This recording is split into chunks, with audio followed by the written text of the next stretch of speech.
كنتم خير أمة أخرجت للناس تأمرون بالمعروف وتنهون عن المنكر وتؤمنون بالله.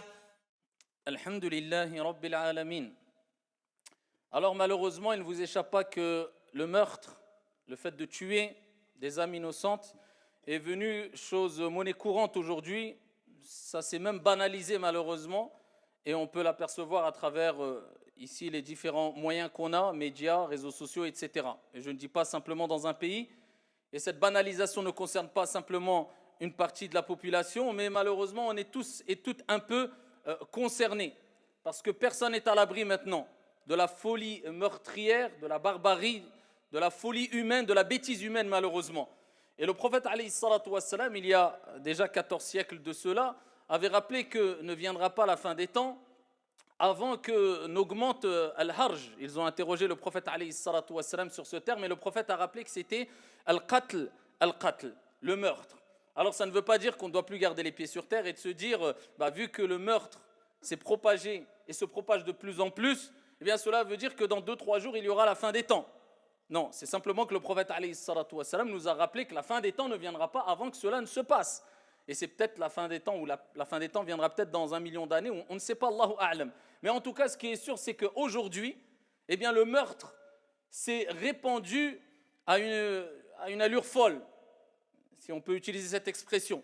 En tout cas, on sait que c'est devenu banalisé. Plusieurs facteurs rentrent en compte et qui provoquent cette banalisation. Entre autres, bien sûr, il y a le fait que, malheureusement, le meurtre, la violence s'est banalisée à travers différents supports, que ce soit les films, que ce soit les jeux vidéo, que ce soit les scènes violentes maintenant qu'on peut voir facilement, et peu importe l'âge, peu importe la personne, peu importe la sensibilité de la personne, mais facilement on peut avoir recours au visionnage de certaines actions violentes aujourd'hui, de jour comme de nuit, comme j'ai dit précédemment, à travers de différents supports. Donc certaines personnes pensent qu'ils sont dans un film, ils pensent qu'ils sont dans un jeu, et surtout certains jeunes qui n'ont pas encore ici bâti de bases solides dans leur vie, qui ont des jeunes qui n'ont pas de projets encore, qui sont un peu quelquefois déboussolés, qui ne sont pas structurés, qui n'ont pas de cadre. Msakin, il pense que ici, ce qui se passe dans les jeux vidéo, dans les films, eh bien, c'est la réalité. Et il ne donne plus d'importance à la sacralité de l'âme. Alors que Dieu, quand il parle de manière générale dans le Coran, il dit « وَلَقَدْ كَرَّمْنَا بَنِي آدَمَ » On a certes honoré l'enfant d'Adam, l'enfant d'Adam. Pas fait de distinction entre... Non, il dit « وَلَقَدْ كَرَّمْنَا بَنِي آدَمَ » Et il faut savoir que l'âme a une valeur tellement importante auprès d'Allah subhanahu wa ta'ala, et que verser le sang d'une personne de manière injuste, comme ce qu'on peut voir aujourd'hui un peu partout, sans focaliser une catégorie de personnes, je parle de manière générale, eh bien c'est tellement grave, eh bien que les anges ont été pris d'étonnement, pas pour remettre en question la décision divine, loin de là, mais pour avoir une explication due à leur ignorance face à la grande connaissance illimitée de leur Seigneur tabaraka wa ta'ala. Quand Allah Jalla wa Ala a créé Adam alayhi salam, ils ont dit قالوا أتجعل فيها من يفسد فيها ويسفك الدماء. Regardez la réaction qu'ils ont eue. Ils ont dit donc ils ont parlé de la création qui était Adam, et leur étonnement est dû au fait qu'ils savaient que cette personne-là, due à sa faiblesse, eh bien allait répandre corruption et verser le sang sur la surface de la terre. Pas cette personne-là particulièrement, mais ici, les générations qui vont venir, ici, de par la cause de cette personne-là, Adam alayhi salam, l'être humain, de manière générale, l'être humain va répandre la corruption et verser le sang sur la surface de la terre. Donc s'ils ont mentionné ces deux choses-là, c'est que pour les anges, comme eux-mêmes savaient que pour Dieu aussi, c'est quelque chose de grave. Et ici, ce n'était pas une mauvaise analyse dans le sens où, je parle simplement du fait que, oui, va venir des générations qui vont répandre le sang, tout simplement parce que le propre fils d'Adam alayhi salam a tué son autre fils, Qabil, qatala Habil. Donc son propre fils Qabil, eh bien, est le premier qui a, eh bien, on va dire, innové, entre guillemets, qui a instauré cette mauvaise coutume, ce mal qui est de tuer. C'est le premier qui l'a fait, le meurtre, c'est le fils d'Adam. Il a tué par jalousie. eh bien son frère qui était Habil, est rapporté par l'imam al-Bukhari, le prophète alayhi salatu wassalam a dit, aucune âme est tuée, aucune âme n'est tuée, sans que le premier qui a tué, donc Qabil, n'endosse une part de responsabilité, dû au fait que ça a été le premier qui a instauré cette mauvaise coutume, cet acte blâmable. Donc, il faut savoir que le meurtre est tellement mauvais, verser le sang de manière injuste, est tellement blâmable, et ici condamnable, et vu par notre Seigneur Tabaraka wa Ta'ala comme étant une chose abominable, que le prophète alayhi salatu wassalam a rappelé, fait sahih, que la première des choses sur laquelle les enfants d'Adam devront rendre des comptes concernant leurs relations entre eux, au jour de la résurrection, ce n'est pas leur relation et les droits de Dieu sur eux, la prière, non, leur relation entre eux, eh bien, ça sera safkud dima. Eh bien, ça sera le sang. C'est la première des choses dont tu devras rendre des comptes, dont les enfants d'Adam, les êtres humains dans leur généralité devront rendre des comptes au jour de la résurrection devant leur Seigneur Tabaraka wa Ta'ala. Safkud dima. Tu as versé le sang d'un tel, eh bien, tu dois rendre des comptes. Et le hadith, il est rapporté par Al-Bukhari, rapporté par l'imam At-Tirmidhi, bisanadin Hassan. Le prophète alayhi salatu wassalam nous donne plus de détails. Et il nous dit qu'au jour de la résurrection, Al-Maqtoul, celui qui a été tué injustement, eh bien viendra auprès de son Seigneur Tabaraka wa Ta'ala. Il ne mentionne pas la spécificité que c'est un musulman ou arabe appelé Karim qui viendra se plaindre. Non, ça c'est le jugement. Dieu a honoré les enfants d'Adam et a voulu qu'ils aient un jugement pour être récompensés pour le bien et le mal au jour de la résurrection, contrairement aux animaux qui eux deviendront poussière. Donc c'est un être humain, si Dieu lui a donné la raison, si Dieu va le juger au jour de la résurrection, il va trouver nécessaire de le juger, c'est qu'il a une certaine honorabilité, peu importe sa confession.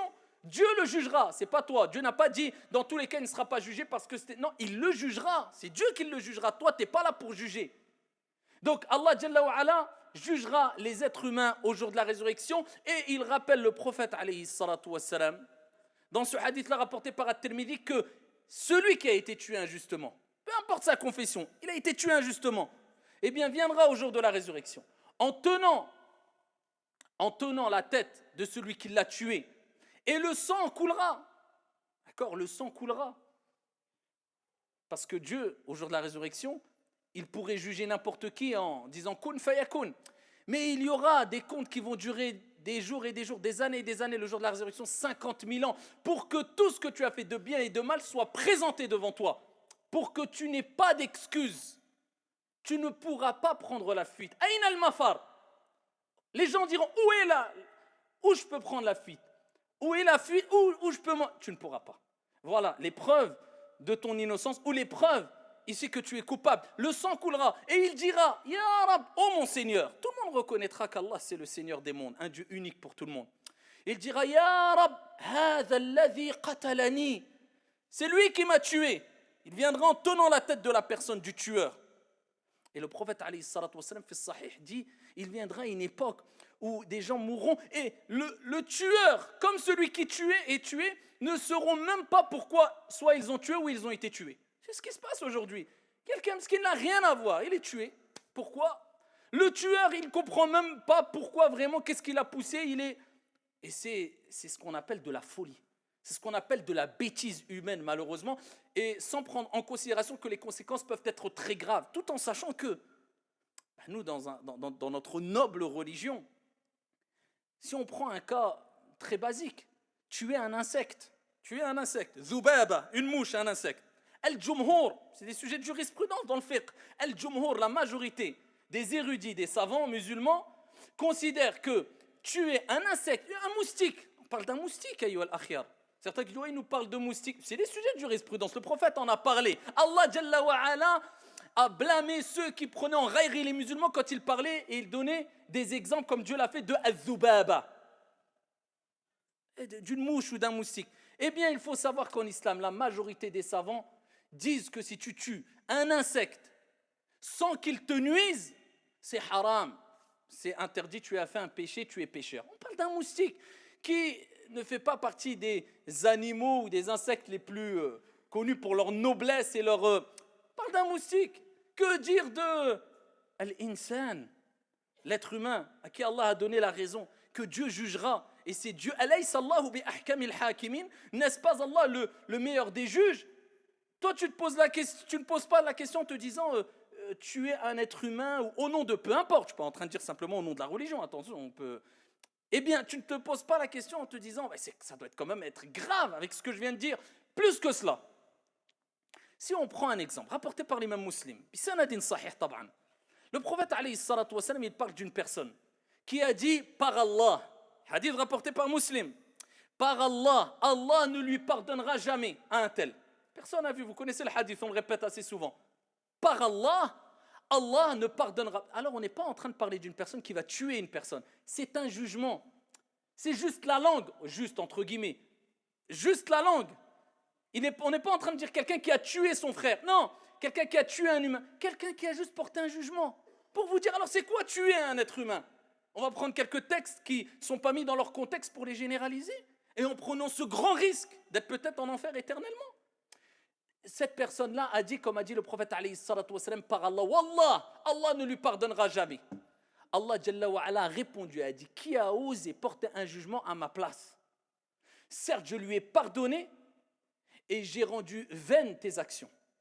Celui qui a porté ce jugement, toutes tes actions sont rendues vaines. L'autre que tu as dit, Dieu ne lui pardonnera pas, Dieu a dit, qui a osé? Qui a osé? Moi, je lui pardonne. Moi, je lui pardonne. Rapporté par l'imam al-Bukhari, bisanadin sahih, avec plusieurs variantes différentes.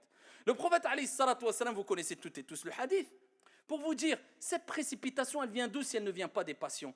En prenant 2-3 textes et en laissant la généralité, la grande masse de textes qui sont clairs et il n'y a aucune équivoque.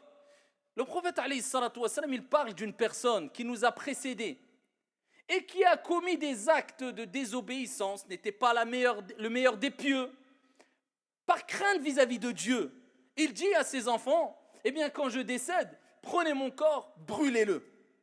Nous, nos réactions quand on entend quelqu'un a voulu, c'est interdit en islam bien sûr, comme dans le judaïsme, comme dans le christianisme, on n'a pas de complexe à le dire. Nous, on est enterrés, on enterre ici les personnes qui décèdent. Mais juste pour vous dire un peu, comment est notre réaction quand on entend quelqu'un a décidé de se faire passer au crématoire, de se faire brûler? Juste pour qu'on voit vraiment que quelquefois on manque de retenue. Alors, je répète encore, ce n'est pas une chose à faire, mais le jugement final appartient à Dieu, Allah subhanahu wa ta'ala. On a déjà beaucoup à faire avec nous. Est-ce qu'on a terminé avec nous pour s'occuper des gens? Est-ce qu'on a déjà tout terminé? Khlas, on est tranquille, dit c'est bon. Moi, mon dossier à moi, il est plié. Ça y est, maintenant je peux m'occuper des gens. Oui ou non? Si oui, vas-y. Sinon, abstiens-toi. Et je pense que c'est pour nous toutes et tous, et moi le premier, non. La personne a dit à ses enfants, prenez-moi, prenez mon corps, brûlez-le. Prenez les cendres, éparpillez les cendres. Il est mort. Ils ont pris son corps, ils l'ont brûlé. Ils ont pris les cendres, ils les ont éparpillés. Allah Jalla wa ala, quand il veut quoi que ce soit, kun fayakun. Soit ici. Allah l'a fait ressusciter. Écoutez bien, Allah Jalla wa ala, qu'est-ce qu'il lui a dit? Qu'est-ce qui t'a poussé à faire cela? Allahu Akbar. Là, on pourrait en parler des heures sur cette parole-là. Allah ne l'a pas jugé. Allah Azza wa Jalla n'a pas dit je te pardonne ou je te pardonne pas. Non, avant cela, prends en compte ce passage-là. Ma hamalaka. Qu'est-ce qui t'a poussé à faire cela? Dieu qui pose la question à une personne qui a, quelque part, a mis de côté et a renié quelque part la résurrection. Là, on touche à l'aqida, le dogme. Ceux qui disent, c'est l'aqida. Là, on touche au dogme.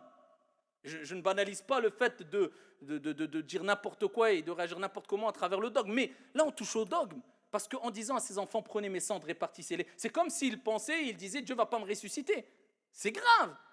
Dieu ne l'a pas jugé. Qu'est-ce qu'il dit? Qu'est-ce qui t'a poussé? Explication, bien que Dieu sache, mais pour nous éduquer, qu'est-ce qui t'a poussé à faire cela? Et là, il a rappelé que, Ya Allah, je te craignais tellement. Il a rappelé sa peur de Dieu et qu'il savait qu'il avait commis beaucoup de péchés et qu'il craignait de ne... Allah Azza wa Jalla lui a fait miséricorde et lui a pardonné. Rahmatullahi wasi'a. La miséricorde de Dieu divine, elle est énorme. Avec cela, comment se précipiter, billahi alaykum, avec ces textes-là et ces quelques textes-là? Alors que toute âme est sacrée. Et si on prend l'âme du croyant, bien sûr, elle est sacrée, l'âme du non-croyant. Bien sûr, ici, on ne peut pas s'amuser à faire ce qu'on veut selon nos passions aussi, bien sûr. Et quand on parle de l'âme du croyant, c'est encore plus grave, bien sûr. ومن يقتل مؤمنا متعمدا فجزاؤه جهنم خالدا فيها وغضب الله عليه ولعنه وأعد له عذابا عظيما. Allah il parle de celui qui tue un croyant. Eh bien ici, c'est quoi? L'enfer, khalidan fiha, éternel. Avec le khilaf des savants, on connaît, hein, la majorité disent que ce n'est pas éternel, mais à la coulin, si on prend le texte simplement sans rentrer dans les détails. Khalidan fiha, wa ghadib Allahu alayh. Allah se met en colère contre lui. Wa la'ana, il le maudit. Wa a'adda lahu 'adhaban 'azima. Et il lui a préparé une dure punition. Ajib. Le prophète alayhi salatu wa salam fait sahih. Il dit, rapporté par At-Tirmidhi, si tous les habitants des cieux et de la terre se réunissaient pour tuer un croyant, un musulman, Allah Jalla wa Ala les plongerait dans le feu de l'enfer. On a rendu ça, c'est pas grave. Si, parce que j'ai compris. T'as compris quoi? T'as compris quoi de la religion, billahi alayk? Rentrez déjà dans ce sujet. Simplement avec la langue, c'est que déjà, je pense pas que t'as compris grand-chose dans la religion si tu te précipites dans ce genre de sujet-là. La religion est très vaste. Et ici, la vie est courte. Et même la vie est déjà très courte pour pouvoir accumuler assez de bonnes actions pour rentrer au paradis, incha'Allah tabaraka wa ta'ala, de la part de la miséricorde d'Allah subhanahu wa ta'ala. Donc pourquoi se préoccuper, rentrer dans des sujets extrêmement sensibles? Alors quand on parle du non-croyant, du non-musulman, peu importe sa confession, le prophète n'a-t-il pas parlé de al-mu'ahad? N'a-t-il pas parlé de al-musta'man? N'a-t-il pas parlé de toutes ces catégories? Rapporté par al-Bukhari, le prophète alayhi salatu wa salam dit man qatala mu'ahadan, celui qui a un ahd, qui a un pacte, un traité, peu importe de quelle forme est fait ce traité ou ce pacte, on évolue selon le temps, selon le contexte, selon... Ici, tu as un pacte, un traité avec lui, on a un traité de paix, c'est pas la guerre, c'est pas... Eh bien, ici, celui qui le tue, le prophète alayhi salatu wa salam, il dit, il ne sentira pas l'odeur du paradis, bien que son odeur est perceptible à 40 ou 70 années, et dans une version kada wa kada, à telle et telle distance. Rapporté par Al-Bukhari, le prophète alayhi salatu wa salam dit, toute personne qui tue un homme alors qu'il était en traité de paix avec lui, il était en paix, il lui a assuré la paix. Tu le rencontres, tu es en paix. Sans exporter ou importer quelconque problème. Non, je te parle de toi et un tel. Toi, quand vous vous croisez, il n'y a pas la guerre, vous êtes en paix. Comme nous, notre situation. Alhamdulillah. Ici, celui qui le tue, le prophète alayhi salatu wa salam, il dit, je répudie al-qatil, celui qui a tué, même si celui qui a été tué n'est pas musulman. Ça va de soi. Donc ici, ce n'est pas parce que tu es musulman que tu as tous les droits ou que tu es sûr d'être le meilleur auprès de Dieu. Je répudie al-qatil, celui qui a tué. Que celui qui a été tué soit musulman ou non. C'est le prophète alayhi salatu wa salam qui l'a dit. Le prophète, même à son époque, parce que dans tous les livres divins, quand on parle de l'Injil, le Torah, le Coran, dans toutes les religions, bien sûr, si on retourne 14 siècles en arrière, 30 siècles en arrière, bien sûr qu'il y a le terme combat qui est mentionné, il y a eu des guerres, des prophètes, mais contextualise les choses. Allah tabaraka wa ta'ala, notre Seigneur, si on prend le cas de l'islam, après des années de persécution, après des années de torture, plus d'une dizaine d'années, ensuite Dieu a permis aux prophètes et les faibles et les pauvres qui étaient avec lui de se défendre.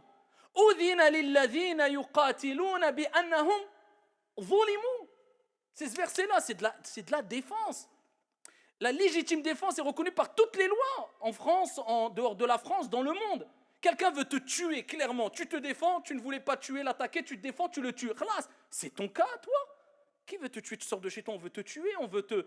C'est même toi qui es peut-être plus à même à être tué. On sait très bien tellement que la folie humaine s'est tellement répandue que plus personne est à l'abri de ces folies meurtrières, malheureusement. Peu importe la raison pour laquelle on peut tuer. Mais il y a de la folie qui s'est répandue dans les quatre coins du monde. C'est hallucinant aujourd'hui. Allah Jalla wa Ala dit et donner l'autorisation à ceux qui sont attaqués de se défendre. C'est le verset qui est descendu, de se défendre parce que vraiment, ils sont lésés. Et avec cela, le prophète a mis un cadre. Alors ils se défendaient, ils ne voulaient pas. Laissez-nous tranquilles. Il les rentrait, il les attaquait, il tuait femmes, enfants. Ils se défendaient. Il mettait un cadre avec cela. Rapporté par Abu Daoud, Bisanadin Hassan, il est interdit de couper les arbres, il est interdit de piller, il est interdit de spolier, il est interdit de tuer les femmes, les vieillards, les enfants. Dans un autre hadith, rapporté par Abu Daoud, Bisanadin Hassan, le prophète alayhi salatu wassalam, lors d'une bataille, alors qu'il se défendait, eh bien, ici, il y a une femme qui a été tuée dans le camp adverse. Le prophète, alayhi salam, s'est mis en colère et a dit, elle ne pouvait pas combattre. pour leur dire qui a fait cela. Elle ne pouvait pas combattre. Bien qu'elle était dans le camp adverse, bien qu'il y avait le combat, bien qu'il se défendait, c'était de l'autodéfense, il ne voulait pas du tout. Eh bien, le prophète, il dit, il y a un cadre. Qui l'a tué, elle ne pouvait pas se défendre. Donc toi, au nom de j'importe ou j'exporte un quelconque problème, eh bien, je vais attaquer des gens qui, c'est pas qui ne peuvent pas combattre, qui ne veulent pas combattre. Ils ne veulent pas combattre, ils veulent la paix, ils veulent la tranquillité, ils veulent raha, ils veulent... Où va-t-on? Et c'est pour cela qu'il faut recontextualiser les choses, recontextualiser les batailles qu'il y a pu avoir dans l'islam, dans toutes les religions, même dans les sociétés qui nous ont précédés. Il faut recontextualiser les choses. Et c'est ce qui manque beaucoup aujourd'hui, malheureusement. Et aujourd'hui, ayyuha al-akhyar, on voit qu'il y a beaucoup de douceur qui a été enlevée du cœur de beaucoup de personnes pour laisser place à la violence. Alors que le prophète Ali, dans le hadith rapporté par Muslim, il dit Allah donne pour la douceur ce qu'il ne donne pas pour la violence. Allah tabaraka wa ta'ala est doux et il aime la douceur. Ça, c'est les paroles du prophète alayhi salatu wa salam. Donc pourquoi cette haine? Pourquoi ce repli sur soi-même? Parce qu'en général, ceux qui agissent comme ça, peu importe, je ne parle pas encore au nom de la religion, peu importe la raison, mais qui tue injustement une autre personne, que ce soit une personne de sa famille ou peu importe, par acte de folie, c'est des gens qui se sont déjà autodétruits. Ils ont déjà tué leur propre vie par repli sur eux-mêmes, en se coupant ici de toute sociabilité, de toute relation avec autrui. Ils se sont déjà autodétruits, c'est des gens déjà sectaires. Alors que le prophète alayhi salatu wa salam fait sahih, il nous rappelle et il dit Allah, voulez-vous que je vous informe sur les personnes qui sont interdites au feu et dont le feu est interdit pour eux? C'est-à-dire ils sont préservés du feu. Ala kulli hayyin layyin qarib. Et plusieurs versions qui vont dans ce sens. Toute personne qui sera interdite du feu et dont le feu est interdit pour eux. C'est-à-dire là, ils sont préservés de l'enfer. Il a dit quoi? Quelqu'un qui va faire quelque chose de... Non. Ala kulli hayyin layyin qarib. Toute personne qui est douce, qui est facile et qui est proche des gens sociables. C'est ça les critères du croyant pieux et vertueux qui gagnera le paradis. Ala kulli hayyin layyin qarib. Et dans une version sahl. Donc c'est des personnes faciles, des personnes proches des gens, sociables, ouverts. Ça ne veut pas dire de ne pas être fier de tes convictions et de cacher tes convictions parce que tu as peur qu'on te mette une étiquette. Non, mais ouvert. D'accord? Et quand je dis tout cela pour terminer, quand je rappelle que ici la gravité du meurtre, de faire couler le sang, c'est cet acte plus que blâmable, eh bien je ne suis pas en train de lier le meurtre avec une conviction religieuse quelconque. Parce qu'aujourd'hui, on le sait toutes et tous, qu'on peut tuer au nom d'une religion, on peut tuer pour cause de jalousie, on peut tuer par cause de sentiments excessifs, on peut tuer pour diverses raisons. Et je ne veux surtout pas faire d'amalgame. On en entend assez déjà aujourd'hui. Et on peut même dresser un top 5 ou 10 des amalgames aujourd'hui. Parmi les plus belles qu'on a pu entendre ces derniers jours ou ces dernières semaines, c'est que il faudrait par exemple interdire le voile parce qu'il y a un risque pour les cheveux de la fille qui porte le voile. Des hommes politiques qui osent dire des choses comme ça, des bêtises comme ça. Si ça, ce n'est pas des amalgames, si ça, ce n'est pas de la bêtise, si ça, il faudrait presque créer un shampoing El-Sef Hijab. On se dit, bah tiens, c'est pour les femmes parce que ça ne respire pas les cheveux pour elles. Parmi le top 5 des amalgames qu'on a pu entendre, c'est parce que le prophète mangeait de la main droite.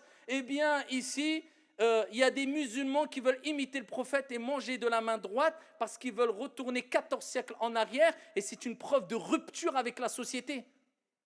C'est mes mains, je mange des mains, pas des humains. C'est une question, je mange, si je suis gaucher, je mange la gauche. Et alors, si je veux imiter le prophète ça, c'est un signe d'extrémisme encore.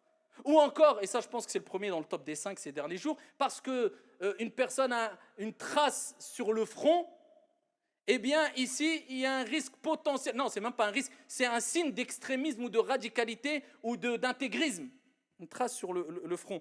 Parce qu'apparemment, d'après la personne qui a fait sa superbe expertise, les musulmans les musulmans intégristes frappent leur tête contre le sol quand ils prient. Donc, comme si on mettait des coups de tête sur le sol. Les musulmans, plusieurs fois dans la journée, donc vous savez très bien qu'une prière de 2 rak'at, 2 unités de prière, on va faire 4 fois, on va se prosterner, donc multiplié par une journée, 24 heures, par une vie, c'est des milliers de fois. Donc, à force de se prosterner, puisqu'on met des coups de tête apparemment sur le sol, eh bien, on aurait des traces sur le front. D'accord? Parce que nous, en fait, les musulmans, apparemment, peut-être, on n'a pas une épiderme, on n'a pas d'épiderme ici, on n'a pas une peau, on a du métal, genre Robocop. Ça veut dire que si notre front, à force de poser notre front sur la tête, voilà, ça ne peut pas marquer. Par contre, les autres humains, si tu frottes un peu, là, le front, là, comme ça, tu as une tache rouge, c'est normal. Mais nous, non. Donc, si tu as une tache, parce que nous, parce qu'il y a des sensibilités différentes, il y a des peaux fragiles, il y a des peaux qui sont moins fragiles. Si tu as le risque, tu as le malheur d'avoir une tache sur le front, eh bien voilà, soit tu vas t'acheter du fond de teint, ou soit, eh bien voilà, ne t'étonne pas si on te taxe d'extrémiste. Non, ça je pense que ça on peut le classer dans les premiers du top 5 des bêtises et des amalgames je n'ai pas de mots. Donc on n'est pas du tout pour faire là des amalgames, et je suis anti-complot, etc. Tout le monde me connaît. Mais par contre, des bêtises qui sont dites, et ces amalgames-là qui alimentent des discours extrémistes, ça, il y en a plein. Ça, il y en a plein, que ça soit sur la toile, et que ça, sans généraliser, bien sûr, mais il y en a plein, malheureusement. Alors, quand je parle de la gravité du meurtre, ce n'est pas que je suis en train de lier le meurtre à l'islam ou à une religion quelconque, car le meurtre se fait au nom de la bêtise et pas au nom d'une conviction quelconque ou d'une religion. C'est au nom de la bêtise, ni plus, ni moins.